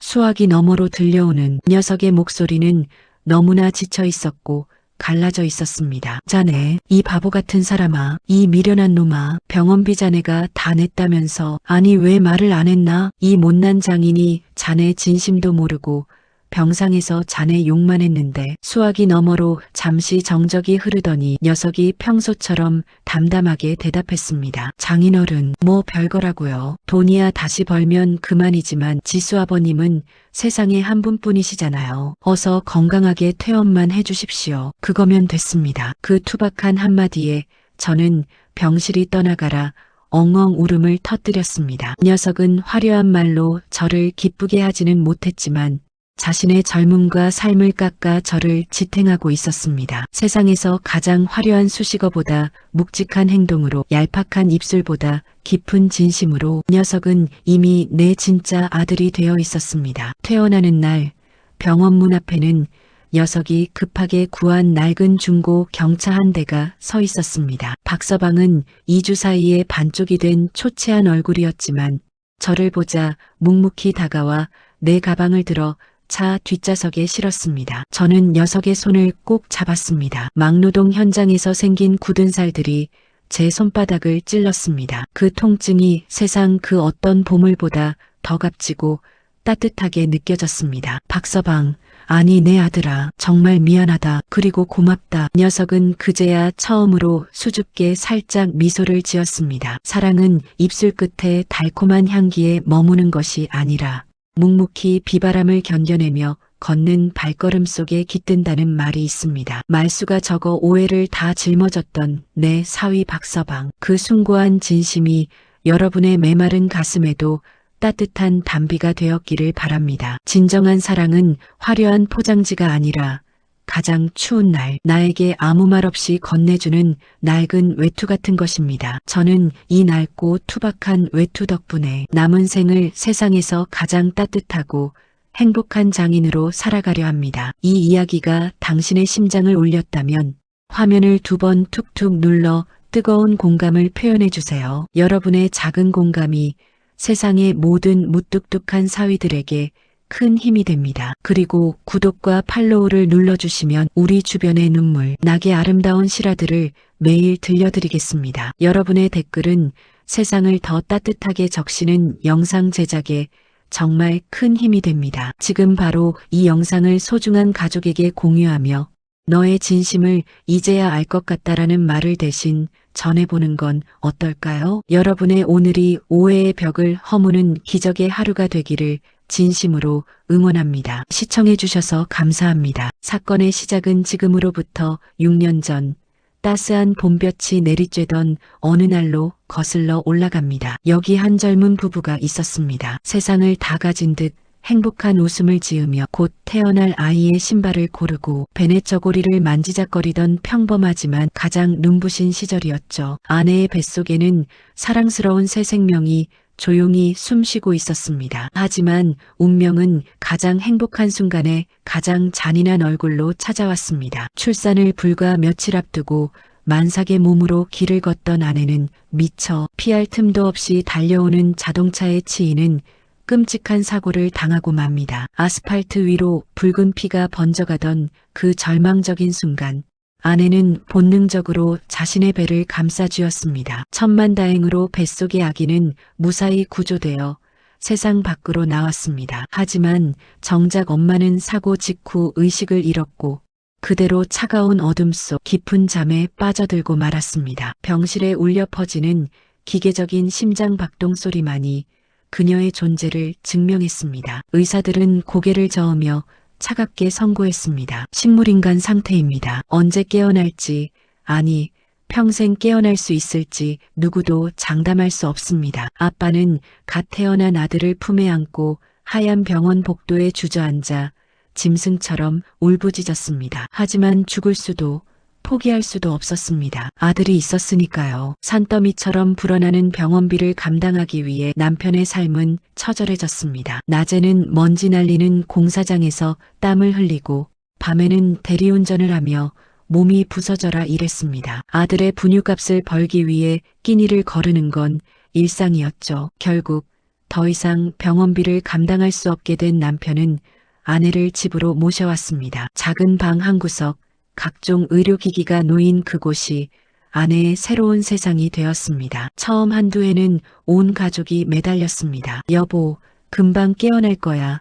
엄마, 기적이 일어날 거야 라며 정성을 다해 팔다리를 주물렀죠. 하지만 4년이라는 긴 세월은 강철 같던 희망마저 갉아먹었습니다. 친척들의 발길은 하나둘 끊겼고 지칠 대로 지친 외할머니조차 병세가 깊어져 더 이상 오지 못하게 되었습니다. 집안에는 누워있는 엄마와 밤늦게 퇴근하는 아빠, 그리고 이제 막 세상을 알아가는 5살 된 아들만이 남았습니다. 그런데 어느 날부터인가 집안에 이상한 일이 벌어지기 시작했습니다. 아빠가 퇴근해서 보면 주방 식탁 위에 사놓은 빵봉투가 항상 비어 있거나 조금씩 줄어드는 것이었습니다. 처음엔 장모님이 몰래 다녀가셨나 보다라고 생각했습니다. 그런데 이상하게도 아내의 얼굴이 눈에 띄게 좋아지기 시작했습니다. 늘 창백하던 뺨에는 희미한 분홍빛 혈색이 돌았고 거칠던 피부에는 생기가 느껴졌습니다. 남편은 그저 보이지 않는 누군가의 손길에 감사하며 눈물을 훔쳤습니다. 남편은 떨리는 손으로 장모님께 전화를 걸었습니다. 장모님, 요즘 몸도 안 좋으실 텐데 매일 오셔서 애 엄마 챙겨주셔서 정말 감사합니다. 덕분에 아내 얼굴이 너무 좋아졌어요. 그런데 전화기 넘어 들려온 대답은 남편을 얼어붙게 만들었습니다. 사위, 무슨 소린가? 나 요즘 허리가 너무 아파서 집 밖에도 못 나갔네. 자네 집에 발길 끄는 지가 보름이 넘었어. 그럼 대체 누가 매일 빵을 가져가고 의식 없는 아내의 수발을 들고 있는 걸까요? 혹시 도둑이라도 든 걸까? 아니면 누군가 아내를 해치려는 건 아닐까? 불안과 의구심이 폭발한 남편은 어느 날 평소보다 훨씬 일찍 퇴근해 숨을 죽이며 집 문을 열었습니다. 거실을 지나 아내의 방 문 앞에서 조심스럽게 문틈을 들여다본 순간 남편은 그 자리에 망치로 맞은 듯 멈춰 서고 말았습니다. 어두컴컴한 방 안 희미한 조명 아래 이제 겨우 5살 된 아들이 작은 등을 구부리고 앉아 있었습니다. 아이는 식탁에서 가져온 소보로빵을 입안 가득 밀어넣고 우걱우걱 씹고 있었습니다. 아이의 여린 치아로 그 퍽퍽한 빵을 씹는 것이 얼마나 힘들었을까요? 땀을 뻘뻘 흘리며 입안에서 빵이 미음처럼 아주 부드러운 가루가 될 때까지 아이는 한참을 씹고 또 씹었습니다. 그러더니 조심스럽게 엄마의 입가로 다가가 자신이 입으로 정성껏 만든 그 부드러운 빵 조각을 엄마의 메마른 입술 사이로 아주 조금씩 소중하게 밀어 넣어주는 것이었습니다. 아이는 엄마의 귀에 대고 세상에서 가장 다정한 목소리로 속삭였습니다. 엄마, 내가 꾹꾹 씹었으니까 꼭 먹어야 해. 그래야 엄마 빨리 일어나서 나랑 놀아주지. 엄마 사랑해. 엄마가 안 일어나면 나 너무 심심해. 그 모습을 지켜보던 아빠의 심장은 갈기갈기 찢어지는 듯 했습니다. 5살 아이가 아빠 몰래 할 수 있었던 유일한 사랑의 방식, 그것은 자신의 입을 믹서기 삼아 엄마에게 생명의 에너지를 전달하는 것이었습니다. 아빠는 방 안으로 뛰어들어가 아이를 꽉 껴안았습니다. 그리고 함께 오열했습니다. 미안하다 아들아.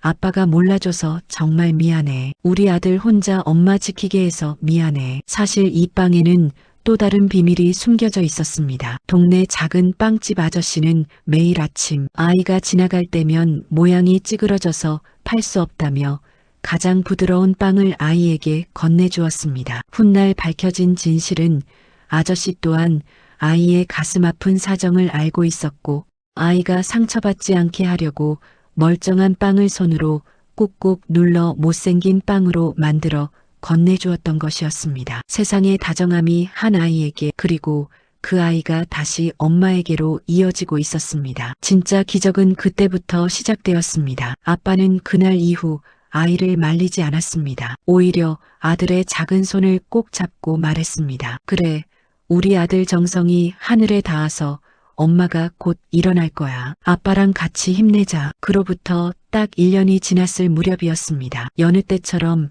아이가 엄마의 입에 정성껏 씹은 빵을 넣어주고 엄마라고 부르며 손을 잡은 순간이었습니다. 기적처럼 엄마의 검지손가락이 미세하게 파르르 떨렸습니다. 그리고 6년이라는 긴 어둠의 터널을 뚫고 엄마가 아주 천천히 눈을 떴습니다. 의학적으로는 설명할 수 없는 일, 오직 아이의 순수한 사랑과 그 간절한 입맞춤 끝에 죽어가던 생명이 깨어난 것입니다. 비록 오랜 투병 끝에 당장 걷거나 말을 할 수는 없었지만 엄마의 눈동자에는 자신을 포기하지 않고 살려낸 아들을 향한 깊고도 뜨거운 눈물이 서려 있었습니다. 지금 이 가족은 어떻게 지내고 있냐고요? 그 기특했던 아들은 이제 늠름한 청년이 되어 엄마의 가장 든든한 버팀목이 되었고, 엄마 또한 기적 같은 회복을 거쳐 세상에서 가장 행복한 가정의 중심을 지키고 계시답니다. 여러분, 오늘 이 가슴 뭉클한 이야기를 들으며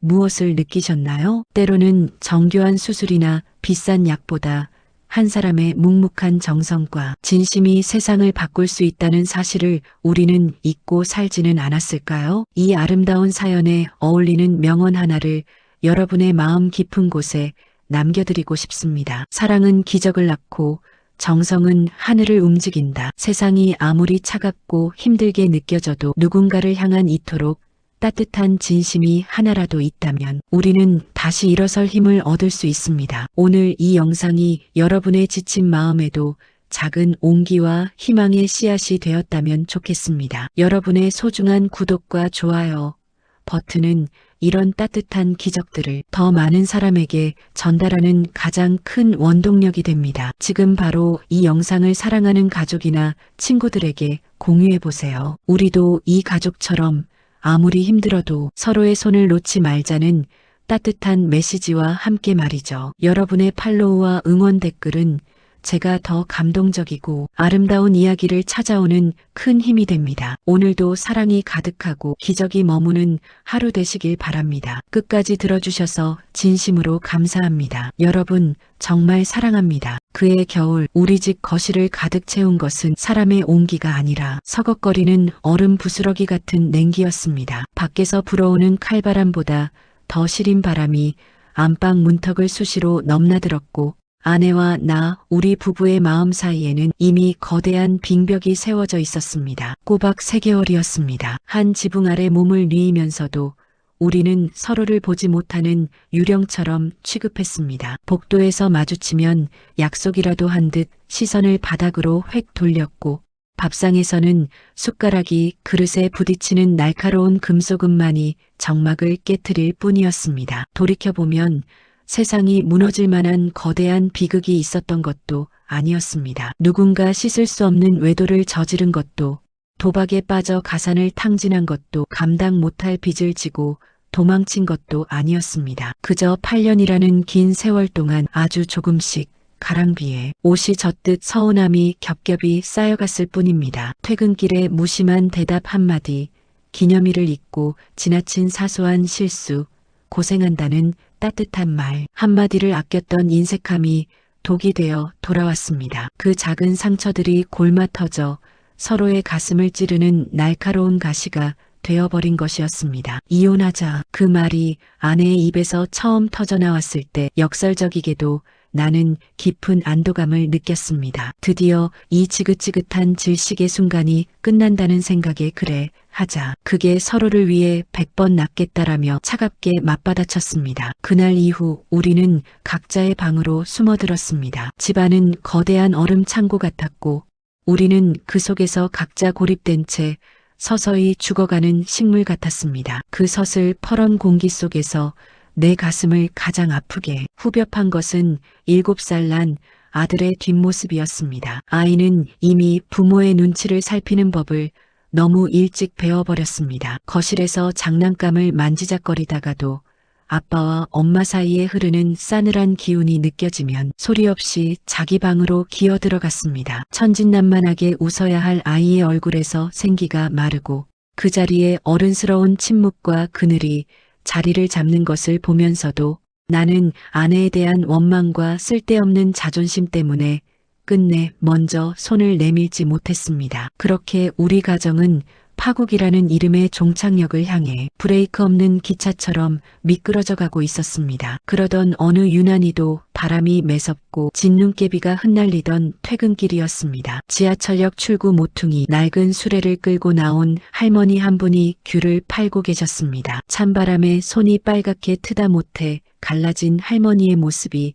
못내 안쓰러워 나는 별 생각 없이 귤 한 봉지를 샀습니다. 총각, 이거 오늘 마지막 떨이야. 싸게 줄 테니까 가져가서 식구들이랑 오순도순 나눠 먹어. 할머니의 그 투박한 말이 가슴에 박혔지만 나누어 먹을 식구도 마음도 없다는 생각에 씁쓸한 입맛만 다셨습니다. 검은 비닐봉지를 식탁 위에 툭 던져놓고 곧장 욕실로 들어가 씻었습니다. 쏟아지는 뜨거운 물줄기 아래서 나는 오직 내일은 어떤 짐부터 싸야 할까, 아니면 아내가 먼저 나가는 것이 맞을까 하는 생각뿐이었습니다. 지옥 같은 이 정적을 어떻게 끝낼까 고민하며 욕실 문을 열고 나왔을 때 나는 내 눈을 의심했습니다. 지난 3개월 동안 부엌 근처에도 오지 않던 아내가 식탁 앞에 멍하니 앉아 귤을 까먹고 있는 것이었습니다. 아내는 정성스럽게 귤 껍질을 벗겨 알맹이 하나를 입에 넣었습니다. 그리고 나를 쳐다보지도 않은 채 마치 벽에 대고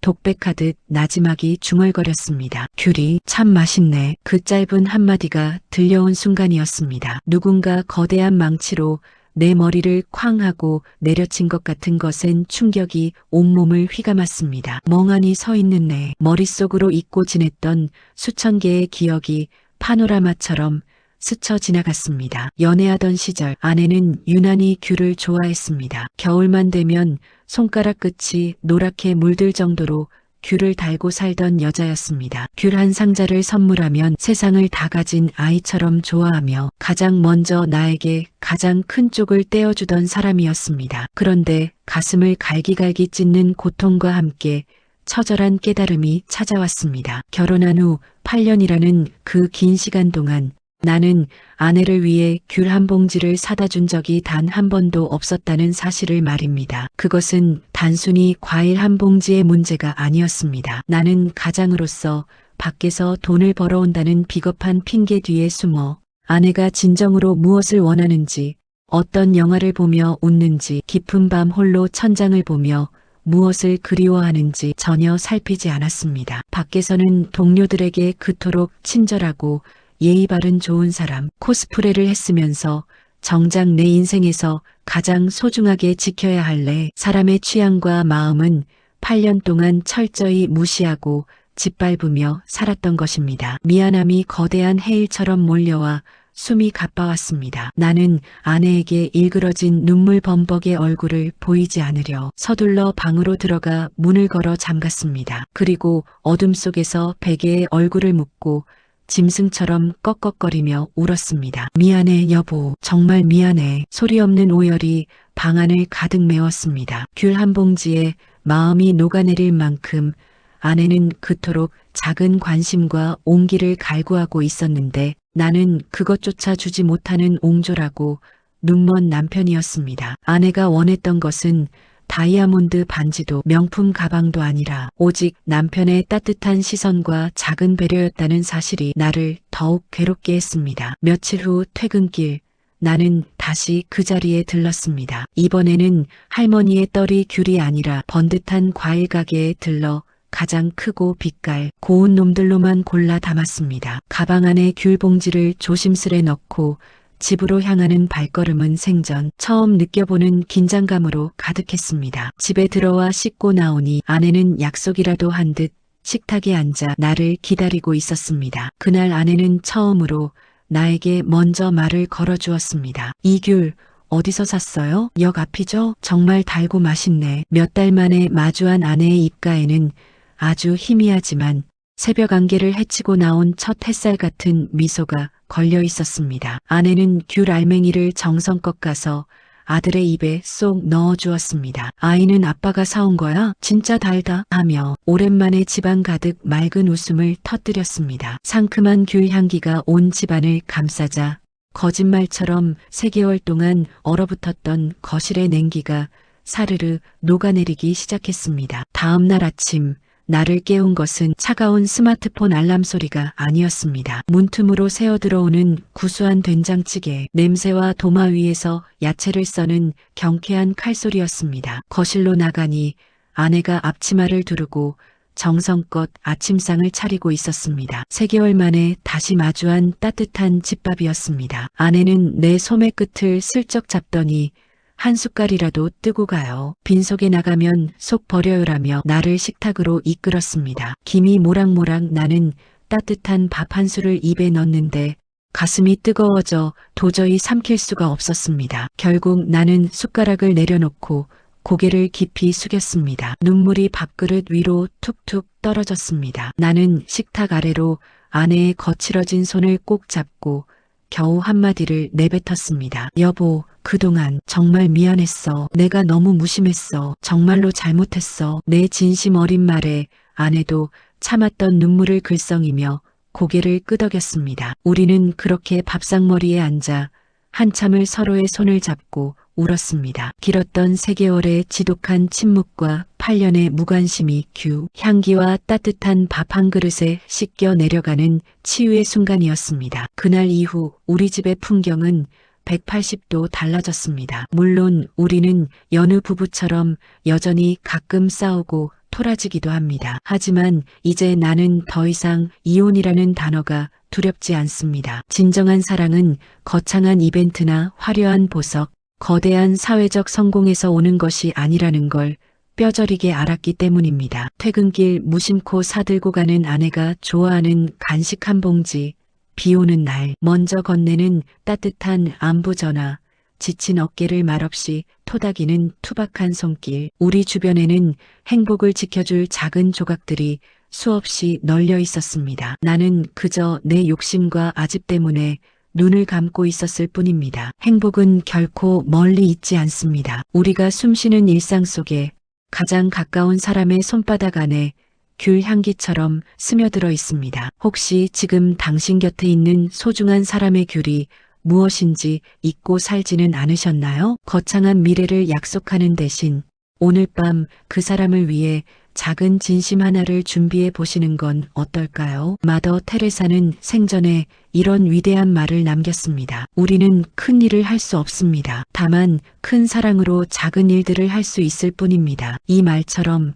우리의 삶을 구원하는 것은 거창한 기적이 아니라 매일 반복되는 작은 친절과 사랑입니다. 지금 이 순간 머릿속에 떠오르는 소중한 사람이 있다면 망설이지 말고 이 이야기를 공유하며 그 마음을 전해보세요. 여러분의 따뜻한 구독과 팔로우는 세상을 밝히는 더 감동적인 이야기를 계속해서 만드는 가장 큰 힘이 됩니다. 이 이야기가 여러분의 메마른 마음에 작은 울림을 주었다면 좋아요를 눌러 응원해주세요. 당신의 사랑이 오늘 그 상큼한 귤 향기보다 더 향긋하고 따뜻하게 피어나기를 진심으로 응원합니다. 어린 시절 제 세계의 중심은 언제나 누나였습니다. 부모님은 늘 생업으로 바쁘셨고 텅 빈 집안에서 저를 가장 먼저 맞아주던 온기는 언제나 누나의 것이었습니다. 친구들은 누나가 맨날 짜증내고 심부름을 시킨다며 투덜대곤 했지만 저에게 누나는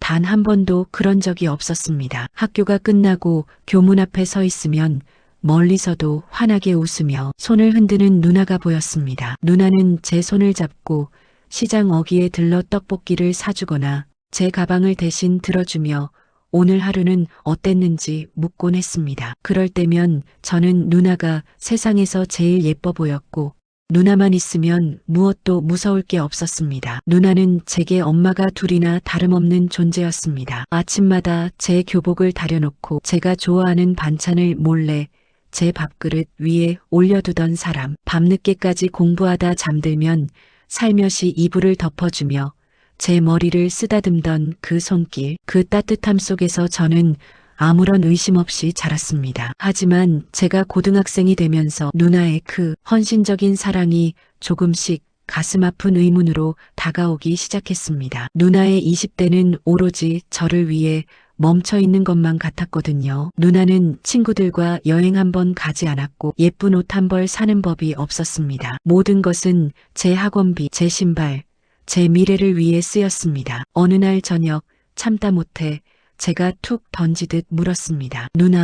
누나는 왜 남자 안 만나? 이제 나 다 컸으니까. 누나도 가서 연애도 하고 결혼도 해. 나 신경 쓰지 말고 누나 인생 좀 살란 말이야. 저는 그저 누나가 행복해지길 바라는 마음이었는데 누나는 생전 처음 보는 서늘한 눈빛으로 불같이 화를 냈습니다. 내가 알아서 해. 넌 내 일이나 잘해. 왜 자꾸 상관도 없는 소리를 해서 사람 속을 뒤집어.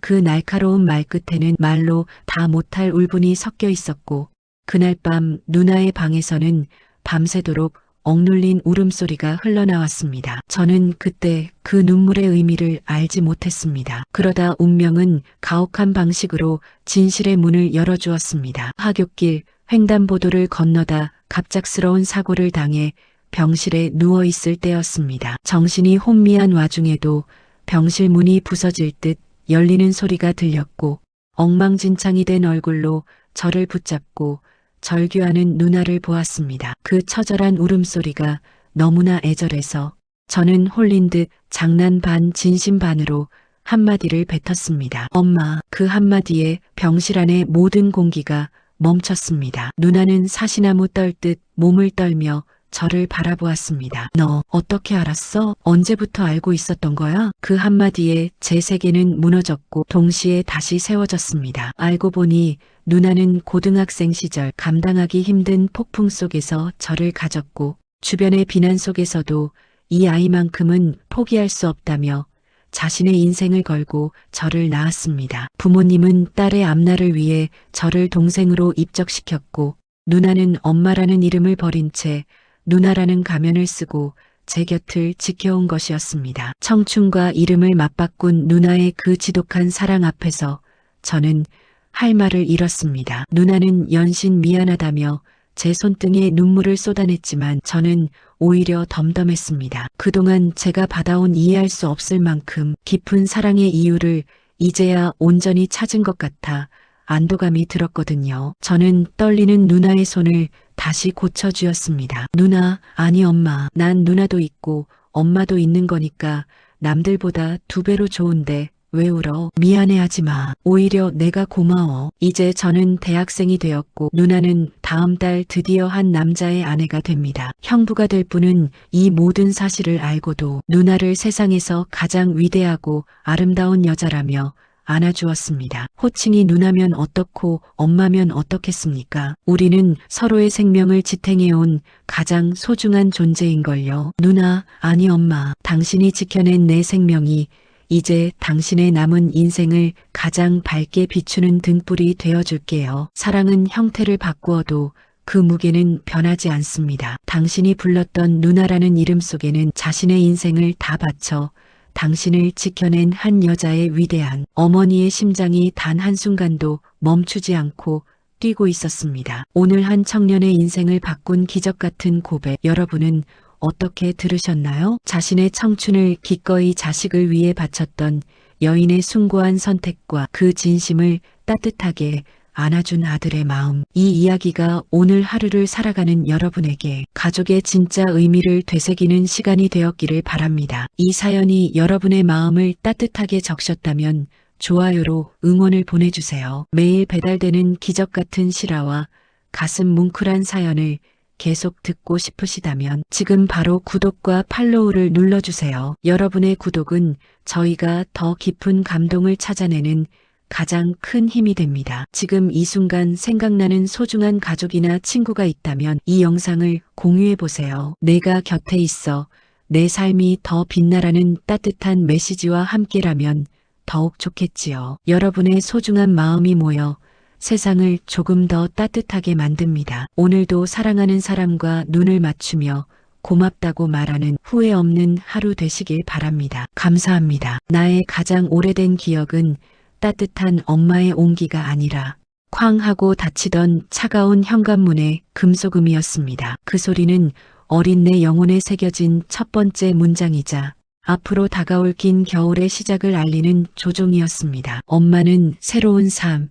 정확히는 우리 가족이 아닌 다른 남자의 손을 잡고 뒤도 돌아보지 않은 채 집을 나갔습니다. 아버지가 일터에서 돌아오기 직전 엄마가 남긴 건 화장대 위에 덩그러니 놓인 텅 빈 향수병과 흩어진 머리카락뿐이었습니다. 그날 이후 우리 집에서 어머니라는 단어는 금기어가 되었고 그 빈자리는 아버지의 거친 손마디와 공사 현장에서 묻혀온 매캐한 흙먼지로 채워졌습니다. 아버지는 낮에는 뙤약볕 아래에서 온몸이 익어가는 줄도 모르고 벽돌을 날랐고 밤에는 잠시도 쉬지 못한 채 낡은 오토바이에 몸을 싣고 식당 배달을 하셨습니다. 비가 쏟아지던 어느 날 빗길에 미끄러진 오토바이와 함께 아버지가 피투성이가 되어 돌아오신 적이 있었습니다. 찢어진 바지 사이로 드러난 무릎은 다 깨져 피가 철철 흐르고 있었지만 아버지는 당신의 고통보다 품 안에서 식어가던 검은 봉투를 더 걱정하셨습니다. 그 봉투 안에는 늘 동네 시장 어귀에서 파는 저렴한 햄버거 2개가 들어있었습니다. 그건 고급 수제 버거도 유명 프랜차이즈 제품도 아니었습니다. 눅눅해진 빵 사이에 얇은 패티와 투박하게 썰린 양배추 그리고 케첩과 마요네즈가 뒤섞인 소스가 전부였지만 우리 남매에게는 세상 그 무엇과도 바꿀 수 없는 유일한 사치였습니다. 어린 동생 도훈이는 입가에 소스를 잔뜩 묻힌 채 햄버거 하나를 다 먹을 때까지 말을 아끼다가 마지막 한 조각을 삼키고서야 해맑게 웃으며 말하곤 했습니다. 누나, 난 나중에 커서 세상에서 제일 맛있는 햄버거 가게 사장이 될 거야. 그래서 우리 아빠랑 누나한테 매일매일 고기가 엄청 두꺼운 햄버거를 만들어줄게. 돈도 안 받을 거야. 그 천진난만한 약속은 가난한 우리 집의 유일한 빛이었고 아버지를 웃게 만드는 유일한 농담이었습니다. 하지만 가난은 성실함만으로는 도저히 넘을 수 없는 절벽과 같았습니다. 아버지는 우리 남매를 뒷바라지하며 당신의 장기가 녹아내리는 줄도 모르고 일만 하셨습니다. 잦은 기침을 그저 먼지 때문이라 여기며 참아내던 아버지는 결국 제가 고등학교 졸업장을 받기도 전 병석에 누우셨고 다시는 일어나지 못하셨습니다. 장례를 치를 돈조차 없었습니다. 아버지가 남긴 건 낡은 구두 한 켤레와 달아빠진 지갑 그리고 홀로 남겨진 어린 동생뿐이었습니다. 세상은 고아가 된 우리 남매에게 너무나도 냉혹했습니다. 좁은 고시원 방세조차 밀리기 시작하자 저는 16살 동생의 손을 잡고 눈물로 약속해야 했습니다. 도훈아, 누나가 식당에서 숙식하면서 돈을 모아올게. 딱 1년만 버티면 우리 둘이 같이 살 작은 방이라도 얻을 수 있어. 그때까지만 조금만 기다려줄 수 있지? 누나가 금방 데리러 올게. 도훈이는 제 옷자락을 붙잡으려다 이내 손을 거두며 애써 웃어 보였습니다. 그 아이의 눈동자에는 두려움이 가득했지만 누나에게 짐이 되기 싫었던 어린 동생은 떨리는 목소리로 대답했습니다. 응 누나, 난 괜찮아. 걱정하지 말고 다녀와. 나 햄버거 생각하면서 잘 참고 있을게. 그것이 동생과 나눈 마지막 대화가 될 줄은 꿈에도 몰랐습니다. 이후의 삶은 지옥과 같았습니다. 식당 주방에서 허드렛 일을 하며 하루 3시간만 자고 버텼습니다. 손가락 끝은 물에 불어 갈라지고 온몸에선 늘 음식 찌든 냄새가 났지만 통장에 찍히는 숫자를 보며 동생을 데려올 날만을 손꼽아 기다렸습니다. 매일 밤 고단한 몸을 누일 때면 아버지가 사오셨던 그 햄버거의 달콤한 향기를 떠올리며 버텼습니다. 1년 반 뒤 마침내 작은 원룸 전세금을 마련해 고향 집으로 달려갔습니다. 설레는 마음에 동생이 좋아하던 햄버거와 간식까지 잔뜩 사들고 갔지만 제가 마주한 것은 동생의 웃음소리가 아니라 거대한 포클레인이 핥히고 간 무너진 담벼락과 잡초만 무성한 공터였습니다. 재개발로 마을 전체가 순식간에 사라졌고 동생은 연락 두절 상태였습니다. 동생이 머물던 시설도 이웃들도 모두 뿔뿔이 흩어져 어디로 갔는지 알 길이 없었습니다. 그날부터 제 삶은 멈췄습니다. 낮에는 죽어라 일을 하고 밤에는 전국을 떠돌며 실종자 센터를 뒤졌습니다. 전단지를 돌리다 취객에게 매몰차게 거절당하고 쏟아지는 빗속에서 동생의 이름을 부르다 정신을 잃기도 했습니다. 매달 한 번씩은 혹시라도 동생이 돌아올까봐 그 차가운 공터를 찾아가 텅 빈 대지를 향해 통곡했습니다. 5년이라는 시간은 제게 영원 같은 형벌이었습니다. 그러던 어느 날 낯선 도시의 재래시장을 우연히 지나칠 때였습니다. 인파에 밀려걷던 제 코끝을 스치는 아주 익숙한 향기가 있었습니다. 버터에 노릇하게 구운 빵과 지글지글 익어가는 고기 패티의 고소한 냄새. 그것은 아버지가 퇴근길에 우리에게 건네주던 가난했던 시절의 유일한 위로였던 그 햄버거의 향기였습니다. 심장이 미친 듯이 뛰기 시작했습니다. 이 냄새는 단순히 음식이 아니었습니다. 제 기억 속 깊이 각인된 그리움 그 자체였습니다. 홀린 듯 소리가 나는 좁은 골목 안쪽으로 뛰어갔습니다. 그곳에는 작고 낡은 가판대 뒤에서 한 젊은 청년이 등을 돌린 채 묵묵히 햄버거를 만들고 있었습니다. 얼굴을 보지 않아도 알 수 있었습니다. 핏줄이 당기는 그 강렬한 직감, 그리고 그가 패티를 뒤집는 특유의 손놀림까지. 저는 터져나오는 울음을 간신히 참으며 떨리는 목소리로 그를 불렀습니다. 도훈아, 내 동생 도훈이 맞니? 청년이 천천히 고개를 돌렸습니다. 5년이라는 세월은 소년의 어깨를 듬직하게 만들었지만 그 맑은 눈망울만은 아버지가 햄버거 봉투를 내밀 때면 세상 전부를 얻은 듯 반짝이던 그 아이 그대로였습니다. 동생은 제 목소리를 듣자마자 손에 쥐고 있던 집게를 떨어뜨린 채 그대로 무너져 내렸습니다. 누나, 올 줄 알았어. 누나가 이 햄버거 냄새 맡고 나 찾으러 올 것 같아서 나 여기서 매일 햄버거 만들며 기다렸어. 누나가 길 잃지 않게 이 냄새가 누나한테 닿을 때까지 계속. 시장 한복판에서 우리는 주변의 시선도 잊은 채 서로를 부둥켜 안고 목이 터져라 울었습니다. 동생은 누나가 자기를 못 찾을까봐 어릴 적 아빠와 약속했던 그 햄버거 가게를 기어코 차려놓고 5년을 하루같이 그 자리를 지키며 향기를 피워 올리고 있었던 것입니다. 그것은 동생이 제게 보내는 세상에서 가장 간절한 신호탄이었습니다. 지금 우리는 다시는 헤어지지 말자고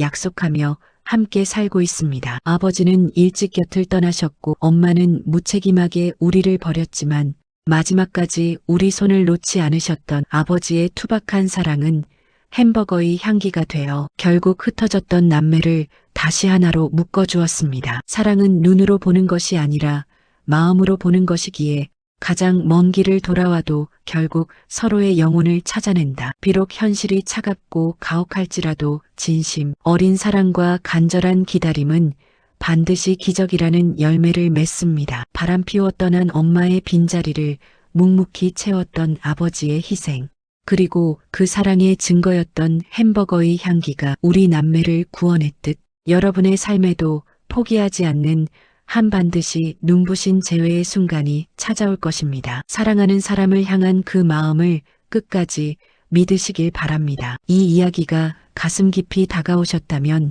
화면을 빠르게 2번 눌러 마음을 전해주세요. 더 많은 이들에게 기적의 희망을 전할 수 있도록 구독과 팔로우 그리고 소중한 분들에게 공유 부탁드립니다. 여러분의 작은 관심이 누군가에게는 다시 일어설 큰 힘이 됩니다.